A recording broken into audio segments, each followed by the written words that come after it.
Hi, everybody. Welcome to our DAT IQ Weekly Market Update. This is our update for May 6, episode 338. I'm Dean Croak, Market Analyst here at DAT, along with co-host Chad Kennedy, who's off-site today at the Gartner Conference, and special guest Sarah Lee. So excited to have you, Sarah Lee. Thanks for joining. Well, it's an honor to be here. Thank you for including me. Yeah.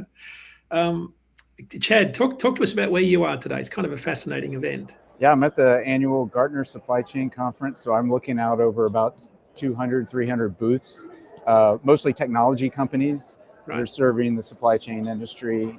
So it'll be a full 3 days. So you might hear a little bit of background noise on my end. That's all good. Yeah. Thank you. A lot of talk about uncertainty and tariffs here, Dean.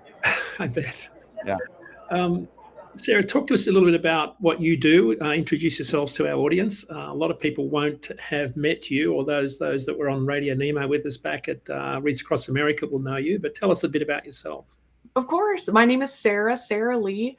I'm an Army combat vet and founder of a nonprofit called Waypoint Vets, an all-volunteer charitable organization. We unite and empower veterans through camaraderie and adventure. So we facilitate therapeutic adventures for our brothers and sisters. Wow. Such a great story. I can't wait to dig a little bit deeper when we get through the market update piece. So we'll bring you back in a little bit later. I'll quickly go through the market update as quick as I can so we can get back to talking to you about all the exciting stuff you're doing with our vets. All right, so let's go to our market update, things we're watching. Capacity tightened slightly at month end. No big surprise there. Still a lot of volume moving in the market. So I expect there's still a lot of pre-tariff activity. Really points to a much softer second half of this year if we're going to see an early peak season. ISM PMI came out last week. You should listen to Tim Fiore on CNBC last week. He's drawing a couple of red lines around net new orders. Export orders are down, production's down. They're down at about 43. The headline number of 48.7 is kind of just below the contraction level. But as always, the story is in the 5 sub-indexes of the ISM PMI. 2 of those are down towards the red line threshold. So it was quite a negative press release from the ISM PMI last week. A quote from Tim Fiore is, "We're heading in the wrong direction." So it was quite alarming. But again, that's a good data point worth watching. We see a strong positive correlation between the ISM PMI and dry van rates. It's about a 0.92 R value on those two. Class 8 orders down substantially. Profitability's down. With all the uncertainty, it's little wonder that Class 8 order was particularly hard hit in April. Orders falling to a 61-month low. Down 52% year over year. US bank shipments also down 5.8% last quarter. In the spot market, small fleet capacity surprised most of us, turned positive for the second month. We had the most number of new carriers enter the market in 2 years. I'll have something out about that in my market update in the next week or so. In the market update that's out this evening at dat.com/market update, we're looking at International Road Check Week last week and what to watch for. Produce volumes out of Miami, of course, ahead of Mother's Day, we're seeing floral volumes peak this week. And of course, the latest on the detail around the ISM PMI based on the index that came out last week. Let's start off with our load to truck ratio in dry van.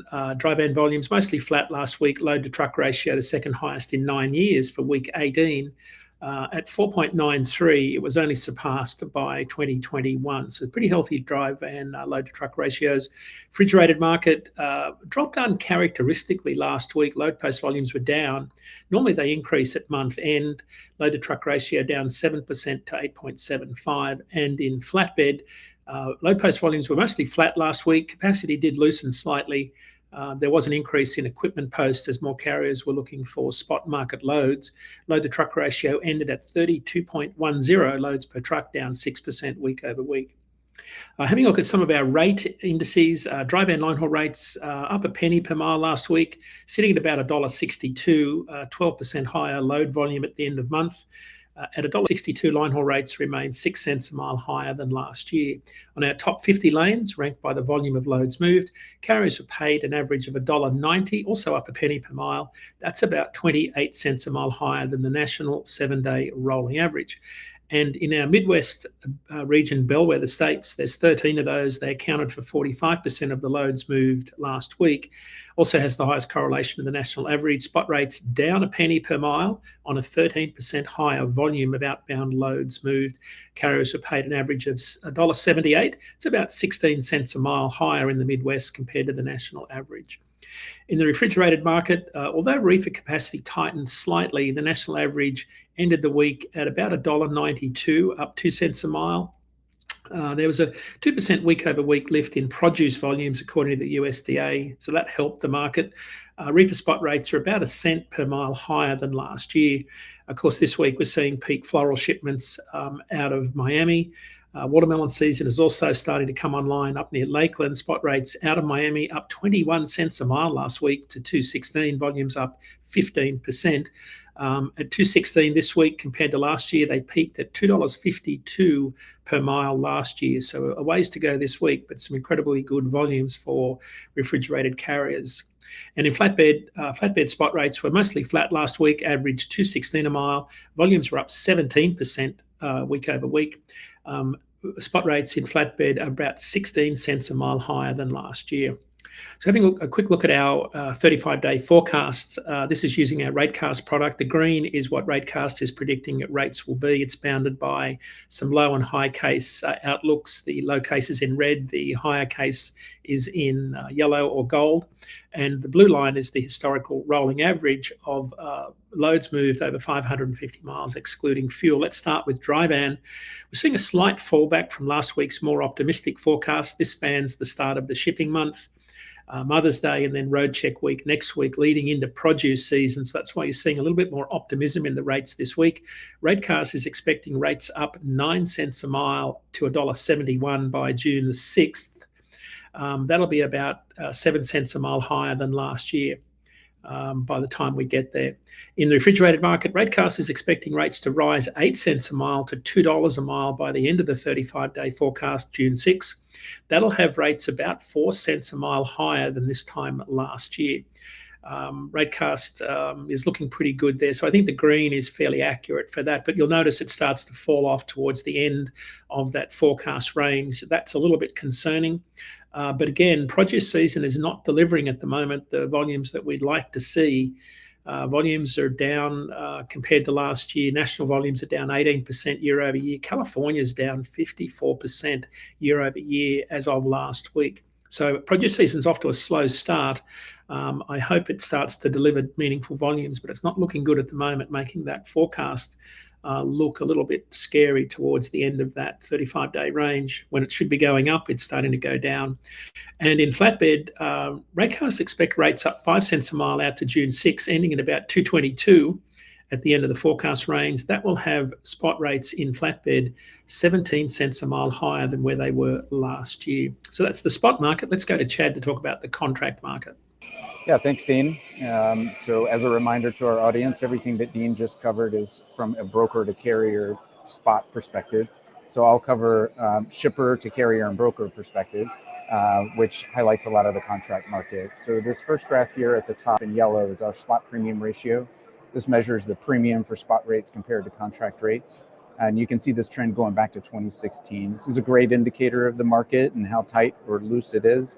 When this metric is up above 0%, the market being tight, and when it's down below 0% being loose. We're still hanging down here at negative 14%, almost 15%. So this is a low point. We did hit a little bit lower than this May of last year. So if it keeps going down, we'll hit a one-year low point. On the next metric there in blue, the new rate differential, this measures the percentage difference between new contract rates and those being replaced. So this answers the question, what are shippers' RFPs yielding? Are they getting savings or are they taking rate increases? And we're still in this slight rate increase range here where shippers are getting slight increases. This represents maybe about 10 to 15% of our total input data that we receive. The bulk of it being down there in that contract rate index where you see about 80% of our data on the shipper side remaining quite flat, even down just slightly on dry van. And then on to reefer, we're still in the negative on that spot premium ratio at negative 10%. and a positive 1.4% on the new rate differential and those contract rates. That contract rate index quite flat. And then moving on down to the rate per mile metrics, you can see this for dry van, reefer, and flatbed. And this helps you visualize that relationship between spot and contract rates, and those spot rates for van still taking a nosedive there compared to the contract rates quite flat. You do see a little bit of a tick up there in those reefer rates over the last couple of weeks. So that's a wrap on contract rates, Dean. Yeah, thank you. Nice job. All right, so Sarah, let's bring you back in. Let's start with one of the biggest challenges vets face when they come back home. What sort of things do you watch for? Definitely reintegrating into society, into the civilian world. Next steps, kind of reinventing yourself, coming to terms with how much of your identity was wrapped up in service and how to shift into a whole new person, like a whole brand new life, pretty much. Right. Well, definitely those are the biggest factors, plus missing the camaraderie and missing that intensity and some of the things the military offers while you're in. That's hard to find on the other side. Yeah. Can you, I should have asked you beforehand, but can you tell us a little bit about your military experience to the extent you can discuss it publicly? Of course. Yes. I joined at 17 right out of high school. It was either the military or the FBI for me. And I was called toward the Army National Guard. I loved the idea of serving here stateside when needed, but also being federally deployable to combat if needed. So I joined in 2001 at age 17, and I did one tour for 14 months to Iraq, 04 to 05, northern Iraq near Tikrit. And I did one humanitarian mission to Panama at age 19 that we provided job site security for the combat engineers, and actually met the Panamanian president, which was really neat. It was a female president too, so it was extra special as a young soldier, to see that. So I deployed to Iraq at age 20, turned 21 overseas. So not a party for me, but but certainly we didn't come back with everybody, and that definitely played a key role in some of my personal struggles and a lot of the struggles that we all face with survivor's guilt and things like that. So I was in for 8 years until 2009, and that's when I got out of the military. A little sooner than I wanted. I had a neck injury. It kind of cut things short, but it's definitely a call that can't be explained, only answered, is how I've finally been able to describe that pull toward the military and pull towards service in general. What was the motivation to start Waypoint Vets once you got back? Well, I hit a bit of a rock bottom, as I call it, in 2016, 2017. It was kind of a slow build since getting out. I think just feeling deserving of being here, and the gratitude and the guilt and that pull between it could have been me and should have been me. Lost a really good friend overseas. We lost 4 men total on our deployment, and just some of the physical limitations and different aches and pains that everyone deals with, really, but they really added up, I feel, over time, to where I struggled with the thought of it not feeling like a life anymore, despite the love in my life and things. So it's easy to lose sight of who you are and what you have. Really is, and it's not immune to anyone. Anyone can feel these things. It's not just veterans. So I actually bought a bicycle in 2017 and set out on a coast-to-coast journey of healing, post-war healing, from Yorktown, Virginia to San Francisco, California. It's about 4,000 miles, and it was a Hail Mary journey, certainly across 10 states, 4 time zones, and I got to really submerge myself in this beautiful country I'd signed up to defend and potentially give my life for. And I fell back in love with everything this country has. I didn't expect the kindness I experienced out there. I'd never been west of Missouri, and the landscapes were inspiring. Like, my faith in humanity and my lust for life was restored on this trip. I did not expect the healing I received. So when I finished, I took about 5.5 months to do this. When I finished, I didn't cycle back. I flew back, but the third quarter of the journey is where the concept of Waypoint Vets really came to me. And there was something about combining the physical intensity with these beautiful landscapes and these amazing people and veterans I met along the way that I didn't expect at all. that was so life-saving. It was completely life-saving for me. And there was something about that module, the component of intensity, feeling capable, peaceful surroundings rather than feeling capable while people are screaming or shooting at you. So it was just like, it almost rewrote so many things, but it allowed me to tap into so many things the military required that were lying dormant. So that's where the concept of Waypoint Vets was born, was on this life-saving cycling journey I set out on a whim. So amazing. Well, that's an amazing story. Thanks for sharing that. It's quite courageous. Could you tell us a little bit about maybe an example of a story of someone that your organization has helped? And I also wanted to ask, is your organization specifically focused on logistics, transportation, supply chain, or all vets? It is definitely all veterans. We definitely have transportation industry veterans, veterans from all walks of life and career paths, and also veterans that are seeking their next steps and a career path for themselves that don't know where to go next. A lot of times that's the case, is they're coming to us for just an opportunity to gain some clarity, or just a break from their lives, or separating from all the toxicities, the daily decisions, everything familiar, to focus on themselves, which is the last thing we do.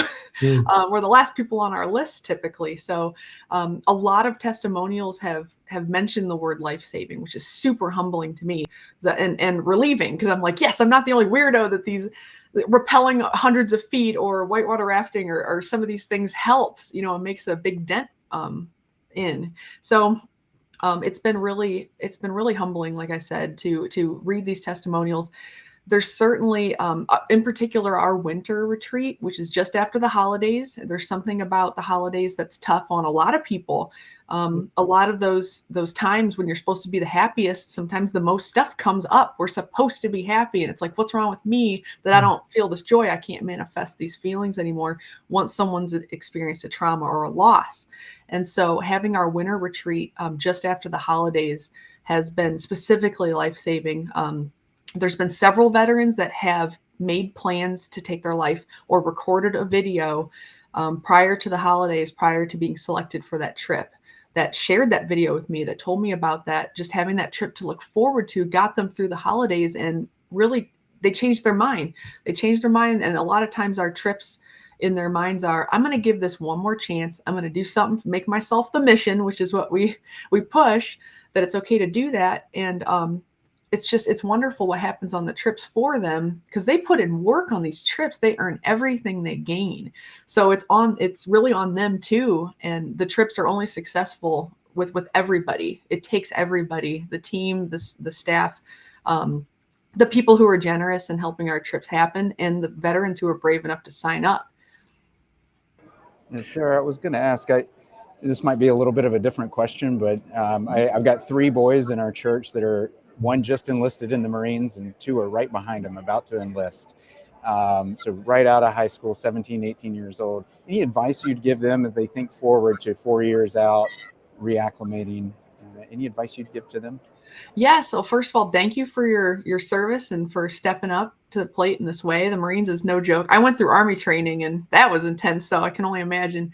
But I think a big factor is planning for when you do get out, just kind of that foresight, to think of ways to still stay connected with other veterans, to figure out those next steps with a continued service component of some sort. A lot of us get out and we find a new way to serve through law enforcement, medical field, all sorts of stuff. I did not do that. And a lot of the vets, that's what's been missing for them. That's been that life-saving component, is that feeling of continued service. Because after you get out, that void that can't be filled, that's that servant's heart inside of you, and that passion that needs to be fed. So continued service is really key. So just plan for something like that, staying connected with veterans and getting that camaraderie, and also finding ways to volunteer or continue that service and feeding that servant's heart that you have. Sarah, can you describe what a trip looks like? Logistics, what sort of things you do? I mentioned you when we were on the Radio Nemo show back in Washington, you were talking about a trip to the Grand Canyon, I think. Well, Zion, the Grand Canyon's on our radar, most Right. certainly. Our trips, we have a wide variety of them. Basically, they're 4 to 5 day immersive trips with varying degrees of intensity. So we're able to accommodate a ton of ability levels, a lot of different, we can meet the veterans where they're at, mentally, physically, etc. We have 2 women's retreats, and the rest are all co-ed trips. And they're open to any honorably discharged veteran. You don't have to have been a combat vet or have a disability rating to be on the trips. We serve every walk of life and branch, etc. Our age ranges have been 18 to 82. So it's just cool to get these hugely diverse groups on a trip. And then, so the atmosphere we create is one of safety. Even though we're rappelling off each other's body weight hundreds of feet sometimes, or, saddling up for a horseback ride through whatever terrain, rock climbing. It's just a very wide variety of activities while on the trip. But we also have an element of stillness, of that just slowing down. But because you're around your comrades and because you've done these intense things, it's almost like it's such a unique clarity that comes in, and we facilitate reflection circles with discussion and prompts for meaningful conversation. The mental health component is number 1 for our trips. We have a mental health clinician on every single one of our experiences who's also a veteran. We have professional guides that lead our activities, and then we have trained support staff, peer support staff that are very talented with logistics, admin, operations, but also have that peer support training to navigate different situations, personalities, conversations. So the better equipped we are, the safer everyone feels. And I think like kind of getting into that inner child again that we all miss, where we're just like playing in the canyons or doing all these things. There's a lot in there that's excited to come out. And when we make healing cool, or like, I don't know, you just feel kind of, I don't want to swear, but like BA, tough, like, yes, like I can do these things, like feeling capable again is so liberating. Yeah. So, and then pairing the veterans with trips that are empowering, not defeating. It's just, there's so much that goes into it, so much thought and symbolism, and so many factors that we apply to how we pair the vet with the trips, how we execute the trips. The programming on each trip is different. It's just fun because we're all human kittens too. So all of our trips are completely different. We get to really like hone in on all these things that are just inside us that we can give, so it's really neat. How many people go on a trip typically? Between 10 and 20. We try to keep the trips smaller, just a totally different conversation and bond that can come from a smaller group. So about 10 to 12 on most of them. And we have a few that can accommodate up to 20 veterans. And then we just double the staff. So we usually have 4 staff for a group of 10, or 7, 8 staff for a group of 20 veterans. So it's a very personalized experience for each of them. And is it about a week, or is it longer than that? They're about 4 to 5 days, 4 nights is Okay. the typical standard trip. Any shorter, you just want to allow for that 3 full activity days, which we usually do the most intense activity the first day, and then the bond it's solidified. It's so fun to see these vets that have never met on that first bus ride from the airport pickup to the location, and it's just they're already laughing, story swapping. It's like, where were you guys, like all this time? And it's every trip, which speaks to the team and the atmosphere we create, as well as the veterans and their openness and willingness to connect. Because that's what it's all about, is getting back to that foundation as veterans, that raise that right hand. No matter where our military paths took us, or where the path of life have taken us since the military, we really get to tap back into that foundation and figure a whole lot of stuff out together. That's great. Sarah Lee, we met at Washington. One of the speakers that was after you was Greg Ham from Werner.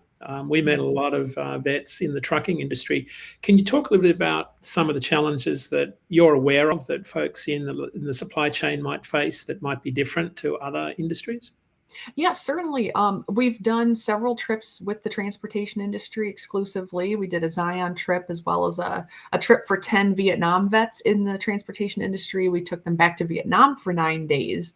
So that was just, they blew our minds. They were running circles around us. But certainly just a sedentary lifestyle, I think is from the feedback, based on the feedback we've gotten from our transportation industry veteran participants. It's just yeah, just kind of doing a lot of sitting in their job. And also just, I think the ability to communicate as veterans within the industry, if there was like maybe a little more of a platform to get those vets have their own little language and world, some sort of a platform for them to be able to communicate and find each other. I guess that's a big thing is the veteran in the industry finding the other veteran in the industry. So making those connections is everything, because it is kind of a different language.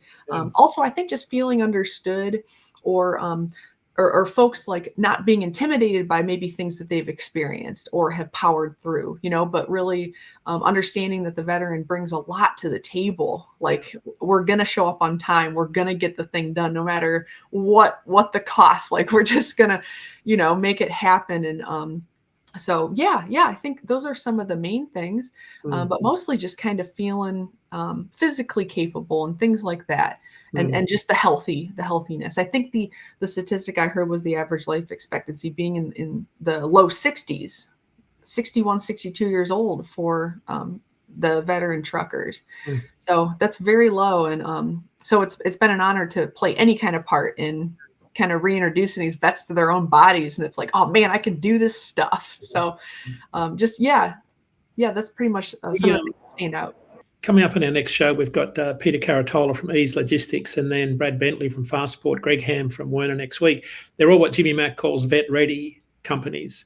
And I think that's important, because what they talk about is this camaraderie that they build around all of the folks in their companies that have had experienced military service. One quick question before Chad sort of wraps up with his thoughts. What do they leave a trip with in terms of tools to handle the inevitable letdown after one of the camps? Or is there a letdown? That's such a profound question, because with the military, they hand you your medals and say, good luck, best of luck, champ, and we wanted the opposite for Waypoint vets. So we have a whole aftercare program. It's a comprehensive dynamic aftercare with workouts, mental health seminars. We have cooking classes, art sessions. And we keep them all close knit. So we have a private Facebook page. We have team leaders that keep each group close knit. We have an annual get together for alumni. And it's like we're building a family for sure, with real tools and resources. We have a resource list. We have a veteran service officer that's nationally accredited, that's currently working with 30 of our veterans on their claims and increases. So it's like the furthest thing from done when the trip ends. And I tell people that support us too, once the money's spent, that's not when the trip ends. This is an ongoing just network of peer support and love, support. I mean, humor. I mean, all the things that make us the animals we are. It's all right there. And for a lot of these vets, they didn't know what was available to them. And we don't reach out very often. We're just not people that reach out much. So the work that, like you were saying, like Brad Bentley does with pairing veterans with these apprenticeships and careers and futures, being able to put a roof over their families' heads and food on the table, it is saving lives. And there's so many ways to serve outside of the military.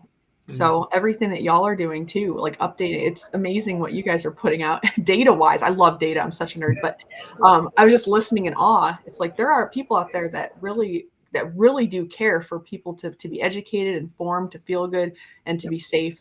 It takes all of us. Yeah. It does. Which our website, by the way, is waypointvets.org, because I always forget to mention it because I get so excited about talking about the trips. So, Sarah, do you have any resources that are available to drivers on the road that may not be able to attend a trip coming up soon? Maybe podcast, audiobooks, any of your favorites that you could recommend? We do have some resources on our site. Certainly we have a contact form.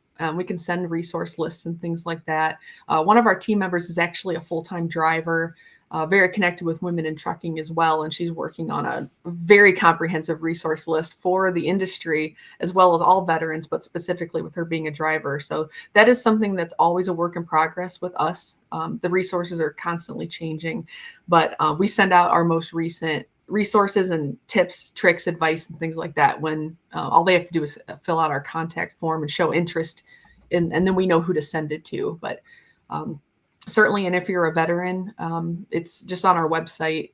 there's a veteran sign up form. It'll talk to you about the team. It's all vets helping vets, and it's all volunteer. There's 0 salaries. We want to do this, and we need to do this. It's in our hearts, to serve. So it really is special. It's an honor for us to serve our brothers and sisters and make a dent, just a positive dent in everything as much as we can. All we can do is our part as individuals. Obviously, as to get together, we can do much more. So it's really, really cool building this and realizing how many people really do care. So waypointvets.org is the website, best place to contact you? Yes. We're very active on our social medias too. Our Facebook page, we upload a bunch of photos from every trip. So it really paints the picture of what they look like and what gets done out there. This is fascinating. We could talk all day. You're one of the most inspirational persons I've met in many, many years. Thank you so much. Thank you. Thank you for taking an interest in what we do and for having me on your platform to give me voice for our mission. Really. Thank you for caring. We'll have you back on soon. And this is sort of kicking off our Veterans Month here at DAT. Sarah, thanks for being on. A couple of shout outs. Freight-Bind Podcast, Professor Kaplan's talking to Ben Steffes.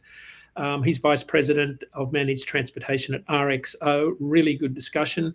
As mentioned earlier, we've got Greg Ham from Werner Enterprises on next week. Don't forget, International Road Check Week starts next week, although I suspect the authorities will be out pulling people over this week. Mother's Day this Sunday, of course. Make sure you set up alerts for our live show. Subscribe to our channel at DAT Freight and Analytics. And with that, another great show is in the books. Thanks for watching. Be safe, be nice to everybody, and we'll see you back here at 10 a.m. Eastern, 7 a.m. Pacific next week.